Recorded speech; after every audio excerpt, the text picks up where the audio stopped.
For more than a decade, we've hosted Writing Excuses at Sea, an annual workshop and retreat on a cruise ship. You're invited to our final cruise in 2026. It's a chance to learn, connect, and grow, all while sailing along the stunning Alaskan and Canadian coast. Join us, the hosts of Writing Excuses, and spend dedicated time leveling up your writing craft. Attend classes, join small group breakout sessions, learn from instructors one-on-one at office hours, and meet with other writers from around the world. During the week-long retreat, we'll also dock at 3 Alaskan ports, Juneau, Sitka, and Skagway, as well as Victoria, British Columbia. Use this time to write on the ship or choose excursions that allow you to get up close and personal with glaciers, go whale watching, and learn more about the rich history of the region, and more. Next year will be our grand finale after over 10 years of successful retreats at sea. Whether you're a longtime alumni or a newcomer, we would love to see you on board. Early bird pricing is currently available, and we also offer scholarships. You can learn more at writingexcuses.com/retreats. This episode of Writing Excuses has been brought to you by our listeners, patrons, and friends. If you would like to learn how to support this podcast, visit www.patreon.com/writingexcuses. Season 20, Episode 47. This is Writing Excuses. Now go write. All the eggs in all the baskets. I'm Mary Robinette. I'm Dongwan. I'm Dan. I'm Aaron. And I'm Howard. And this is my episode for our book, Now Go Write. All the Eggs in All the Baskets is a presentation that I do, and now it's a chapter in a book, and now it's an episode. And what this is basically about is the tale of my own hubris. So in 2014, I was on top of the world. I was very successful. I had 2 successful series. I had a New York Times bestseller. One of my books was being made into a movie. I foolishly assumed that I had made it and that I would never have to struggle again. And it turns out that that's not how it works. So my next series was a flop. My next standalone was a flop. One of my publishers stopped promoting me entirely. The movie was made and it was very good, but nobody saw it because it got released in like 4 theaters nationwide. And so the career that I thought was secure had kind of fallen apart overnight. And yet my kids still wanted to eat 3 times a day, and I still had a mortgage to pay. So I realized that I had kind of foolishly assumed that the level of success I had attained was permanent and that everything would be easy from here on out. And to go back to the episode title, I had put all my eggs in that one basket of novel writing, and then novel writing kind of dried up for me very quickly. And I had to branch out and I had to do other things. And so this is the episode where we tell you about all the other ways to get paid for writing words. So this is, I'm glad that we're doing this and that it's in the book, because that's one of the things that I found as a freelancer that I expect. I'm always diversifying my income stream, but I see people who have a day job who think that they will be able to leave the day job and go write as the only thing that they do, but it's not. They are unprepared. Even the ones who are having success are unprepared for the dips and valleys of income stream. And so, yeah, all the eggs in all the baskets. Yeah. So my first step in this was to try to figure out what else I could do in the novel writing space. And more or less what that came down to is I had a couple manuscripts. My regular publishers didn't want them. And I decided if I couldn't sell to the markets I was already in, that I was going to branch out and try some new markets. And so I took 2 genres that I'd always wanted to write in before, which were historical and middle grade. And I guess middle grade isn't a genre so much as a market, but I figured I would try those. And I wrote one of each, and I said, whichever one takes off, will take off. The Middle Grade was a huge, like top 3 bestseller on Audible. And the historical has been read by maybe 15 people. I was one of the 15 and I really love it. Well, thank you very much. I love it too. But it was clear that I was not finding much success there, so I started writing a lot more middle grade. And that was the first step in kind of clawing my way back up the ladder again, out of that valley of success. And then other than that, a lot of it was just about figuring out, like you said, diversifying income streams. What are some other ways that I could get paid for words? I started writing for RPG companies. I started writing for video games. I started writing for a TV company, writing for a TV show. All these different things. Started taking on tie-in work, which I had never really done before. So there's a lot of other options. And so rather than just me talk the whole time, what are some other places, what are some non-novel places that you all sell words to? I sometimes sell, I have been fortunate enough, this is not an option that's available to everyone, but I have been sold like essays, New York Times, Washington Post. I've been lucky in that regard. Ooh, that's one I hadn't considered. Oh, yeah. Yeah.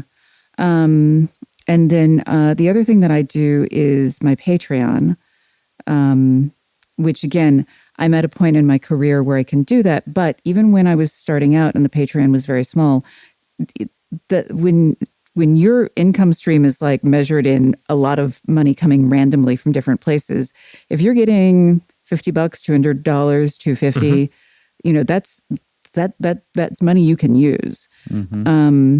If you can get pizza money 30 times a month, you've now paid the grocery bill. Yeah. But the trick that I have found is to, my thing has always been that I want to be able to turn down the gigs I don't want to do. And so when I'm setting myself up for something like a Patreon, making sure that it is geared so that it is stuff that I want to do that does not get in or does not get in the way of things I want to do. So like my, I enjoy teaching. So teaching one class a month, that's, a lot of it is stuff we've talked about on Writing Excuses, but it's something I enjoy doing. It's not a big time commitment and it's very scalable. And one of the things I made a mistake early on was doing things that just weren't scalable or that got in the way of the creative work I wanted to be doing. Yeah, I mean, nonfiction can be a great place to start with that, right? And so whether that's a Patreon, whether that's a newsletter, and then trying to get things placed. I mean, one thing that's generally true, although this has changed a little bit as the internet continues to evolve, unfortunately, but outside of genre spaces, the pay per word is usually much higher than what we're used to seeing in terms of like what people pay for short fiction in the science fiction fantasy space. So short fiction writing, essays, long form nonfiction, all those can be really useful. Podcasts is a great option, depending on the kind of thing that you're doing. Yeah. My friend Richard had a, $300,000 a year job with a Fortune 100 company, and lost it through mergers and acquisitions and whatever else, and found himself at loose ends. But he knew somebody at Forbes, and he started writing basically blog posts for Forbes, and the amount of money they were willing to pay for someone who knows how to write and knows a couple of things about these businesses and happens to have, friends all over that he can call. He was suddenly making a living writing 500 or 600 words a day. Yeah, I forgot about that I was, there was a point when we were living in New York. We had moved there thinking that Rob would, my husband was an audio engineer and winemaker because those two jobs make sense together. But we thought he would go into doing film and television when we got to New York. And that was when there was a writer's strike, so there was no production work happening at all. So I was supporting us on my puppetry and writing income in Manhattan, which was, a thing. But I forgot that one of my income streams was essentially blog posts I was writing for AMC, and they were paying me money to do like top 5 fantasy films with dragons, like the most granular lists you could possibly develop. Yeah, one thing I do want to flag as we're having this conversation is, we are also in a moment, pulling back the curtain a little bit in a necessary way, that we are recording this in summer 2025 right now. Yeah. The internet over the last year and media business in general have been in a period of enormous flux and change, right? Over the past few years, we've really seen the collapse of the online ad model, which has impacted almost every content website across the internet. And we're seeing major websites going down, being acquired, losing audience, and having trouble making ends meet. So we're seeing opportunities to publish these kind of blog posts, these kind of news articles going away. At the same time, what we've seen is an incredible growth in sort of indie options in terms of, journalist-led newsletters, subscriber-led podcasts, right? We're moving away from this big, like, here's IO9, where you get all your science fiction fantasy news, to follow this creator or this small collective of creators, whether that's, Defector or 44 Media or something like that, people that you subscribe to and support directly, and that's where you're getting your content, right? So we've seen a little bit of this shift away from you can use these big media platforms to build your audience and get paid for that, to starting to need to build your own brands online and getting direct access that way, right? So we're seeing this shift in that marketplace happening right now. Yeah, I have a question I want to ask you, Dan, but I'm going to ask it after our break. Okay. So besides recording Writing Excuses, I am kind of always trying to level up my game. So I went on Masterclass, and I took this class by David Sedaris about storytelling and humor. It was really thought-provoking. Like, Howard and I talk about humor all the time on the podcast, but the way David approaches it is so different and also has so many overlaps. He talks about finding your way into a story, how to end with weight, which was a really interesting thing to think about. Anyway, with Masterclass, they have thousands of bite-sized lessons across 13 categories that can fit into even the busiest of schedules. So if you're a Writing Excuses listener and you like that 15 minutes long situation, Masterclass has that. They have plans starting at $10 a month, billed annually, and you get unlimited access to over 200 classes taught by the world's best business leaders, writers, hello friends, chefs, and like a ton of other things. So with Masterclass, you can learn from the best to become your best. That sounds hokey, but honestly, I really enjoy taking classes through there. It is one of those places where you get access, and it has this very intimate quality to it. With the David Sedaris class in particular, I was trying to figure out how to work some humor into a short story that was around some stuff with my mom, honestly. And listening to him talk about that through that class was just very helpful. It gave me some new angles to think about it, new ways to be a little more honest with my writing. Right now, our listeners get an additional 15% off any annual membership at masterclass.com/excuses. That's 15% off at masterclass.com/excuses. And I'm going to say it one more time, masterclass.com/excuses. The holidays are almost here, and if you still have names on your list, don't panic. Uncommon Goods makes holiday shopping stress-free and joyful, with thousands of exclusive, one-of-a-kind gifts that tell the recipient you really were thinking of them. Uncommon Goods looks for high-quality products that are unique and often handmade or made in the United States. Many are crafted by independent artists and small businesses. I love the Shop By feature. I tried Shop by Interest, selected gardening, and immediately found dozens of perfect gifts, including a cute, slightly spooky self-watering system that looks like a little IV bag for your potted plant. So don't wait. Make this holiday the year you give something truly unforgettable. To get 15% off your next gift, go to uncommongoods.com/writing-excuses. That's uncommongoods.com/writing-excuses for 15% off. Don't miss out on this limited time offer. Uncommon Goods. We're all out of the ordinary. Break. Dongwon was talking about how the market has shifted a lot. I am curious, do you think if you had to make those decisions now about trying Ghost Station Ghost Station or Zero G, when you were trying to do that, do you think that you would do the same strategy, or do you think that you would do some indie publishing? Were I to do it today,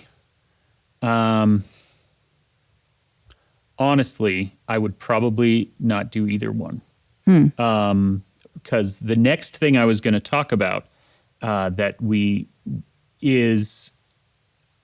became a professional game master, which is not writing, but is still storytelling. And I supported my family pretty much solely on that for 2 years.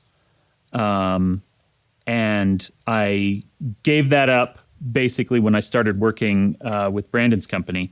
But were I back in the situation where I was looking for work again, I would absolutely go back to doing that. Okay. I loved doing that. I have become more amenable to publishing my own stuff over the years. You know, I self-pubbed Ghost Station in print and Zero G in print.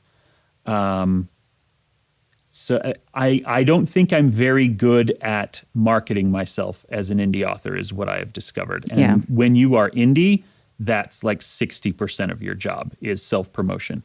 And that's not a skill I have developed yet, though clearly one I would work on developing if I didn't have a real job now. Clear back in 2006, I was at Emerald City Comic Con, and there was a panel of web cartoonists, including the Penny Arcade guys and Robert Koo, who 2 years previously had basically come up to them and said, "You're not monetizing yourselves well.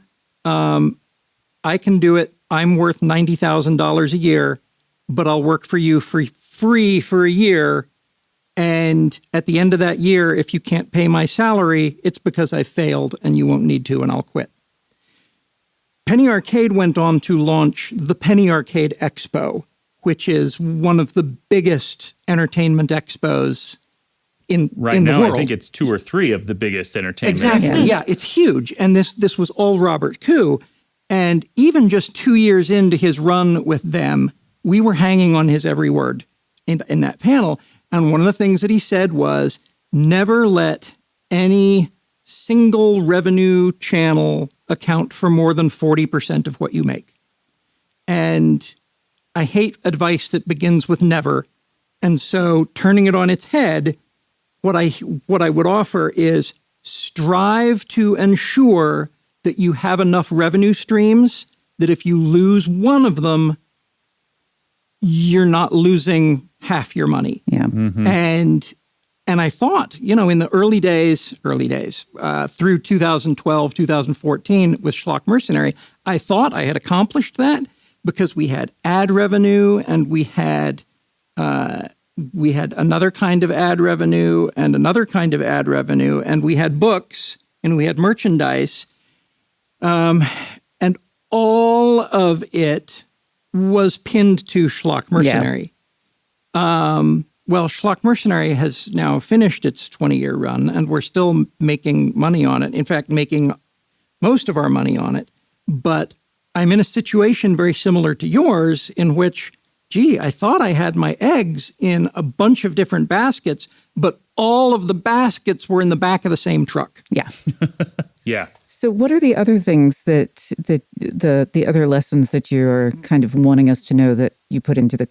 Yeah. So the first main lesson is what Howard just articulated. Make sure that you have lots of different revenue streams, that you don't have a majority of it all tied up in one thing. The other one is, I think, more psychological. You have to change the way you think about yourself and the way you think about your career. And this was difficult for me because I had always, since second grade, when I told my parents I was going to write books, I had always thought of myself as an author. I'd always thought of myself as a novelist. And it felt like selling out in a way to start doing other things that were not that. And I really had to redefine myself, not as an author exclusively, but as a writer in general, someone who can write, these essays or these nonfiction things, or go to RPG companies and video game companies and write for them. Writing tie-in fiction was a very selfish hurdle to get over because I wanted to write my ideas. I don't want to write your ideas. But if you are going to make a living in this industry, that's a lot of what most professional authors, I think, need to do is branch out and write words for other people in addition to writing for themselves. Yeah, I think this is something that I struggle with a lot as somebody who also writes a lot for a lot of different types of people, is that there's sometimes, I think, a perspective in the industry that like certain types of writing don't count as writing. Like somehow that's not really writing. I remember being on a panel with some folks talking about like making money as a writer, and they were all novelists. And so it was basically like making money as a novelist was the true. So I was like, all I do is write or teach writing. Like that is my entire career is writing. But I felt like people were like, well, yeah, but like none of that's from novel writing. And I'm like, that is true. I don't write any novels. But in some ways, I'm like, that's cool. It means like I've managed to, while avoiding if I wrote a novel too, I'd just be rich. No, but, not true. But like, I think there's so much like, what is the image of what it means to be a writer? And I think like divorcing yourself from that is always helpful, because there are a lot of things that we think of that are being a writer that are not great, that can be harmful. I remember a friend once saying, this is a very weird pivot, that she drank more because she thought that like writers would like end every day with like, I don't know, like a cup of whiskey and writing, and then was like, why am I drinking so much? It's because I came up with this idea when I was 10, and now I have to like bury that idea because like my liver would appreciate it. And so I think that kind of thing, like stepping away from that, because at the end of the day, like you're the only one you have to live with. You know what I mean? Like you have to pay your bills, and the people who may or may not think X about your career are not going to be there with your landlord, like, or your mortgage company. Yeah. Yeah. And the big kind of click over for me was when I stopped thinking of all of these other writing projects and all of this freelance work as slumming, as something I was forced to do, and started thinking of it as something that was great, something that was expanding my horizons and my abilities. Today I work as the vice president of Dragonsteel with Brandon Sanderson, who's one of the biggest fantasy authors in the world. People all the time ask how you can get that job. And it's because of this. It's because he came to me not because I've known him for a long time, but because I had a ton of experience in a ton of different areas that he doesn't have. And he's like, well, we eventually want to do TV shows of, the Cosmere stuff. Well, I've worked in TV. We want to make role-playing games. I've worked in role-playing games. Every aspect of writing and the writing industry I have dipped my toe into, which made me a really appealing candidate for this huge entertainment company. You've written ad copy. Yeah. Yeah. When I did the collaboration with him, he came to me because I had audiobook experience and he did not. There's a thing that Jim Henson said, which is the secret to his success was to hire people who were better than him and let them do their job. And I think one thing I think as we're talking through all of this, when I think about a writer's career, I think one thing that's really, really important is the writers who make it long term have a certain kind of flexibility and a certain willingness to roll with the hits. I don't care who you are, your career is not going to go as smoothly as you thought it was going to be, right? And I don't care how much success you've achieved, you're still going to be hitting roadblocks. You're still going to be running into things that are challenges or frustrating, or one book's not going to work as well, or TV deal's going to fall through, whatever it is, right? Nice problems to have, but those are still problems, right? So whatever it is, I think a writer's ability to succeed as a published author in the publishing industry, as a professional writer in the world, often comes from your ability to roll with the hits, right? And then to keep going. The good news is no one gets to take writing away from you as a job. That is a thing that you can always be doing. What that comes down to, though, is how flexible can you be about how you see that job, and what opportunities are you willing to pursue to keep furthering that, right? And so all of that said, though, I do want to put one note in here about don't forget also why you wanted to be a writer in the first place, right?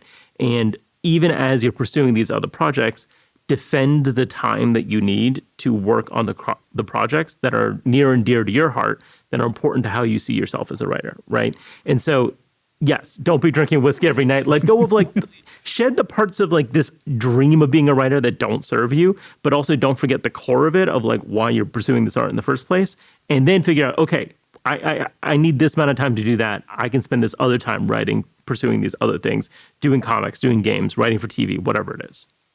I just want to say one quick thing, which is that I think part of what that does is open you up to Kismet, because I think that sometimes you forget some of the things that you used to write or some of the things you used to do. I've taken work doing script writing, and when I was in college, I wanted to write for soap operas, because I love them as an art form. And so I wanted to be a script writer, but I forgot. Sometimes you get really focused on one particular type of writing because it's the type you're doing, and you forget that each project to me is what can I learn from this? If I don't think I can take something interesting away from it, and sometimes it's I'm interested in still feeding myself, but a lot of times it's what can I take that's that's interesting that I can learn, and I will sometimes be surprised, like you were saying, Dan, that later somebody will look at you having done something and being this is really valuable experience in a way that you could never have anticipated when you did it. But the thing that you learned still stays with you, and then you can end up using it in the world once you're out there doing other projects. Yeah. I know we're going kind of long. I want to make one final point before the homework. As Howard mentioned, I've written a lot of ad copy. Before I broke in as an author, I spent 8 years in advertising and marketing. And so, I freelanced as a website writer. It can still take a long time to break in. Some of what we're talking about sounds very pie in the sky. I didn't have a career, so I started writing for TV. It's not that easy.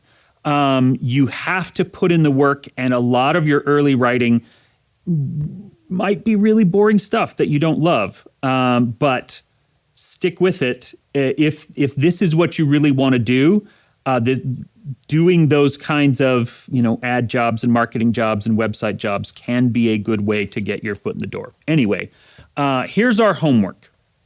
I want you to try writing in a genre or a format that you've never tried before.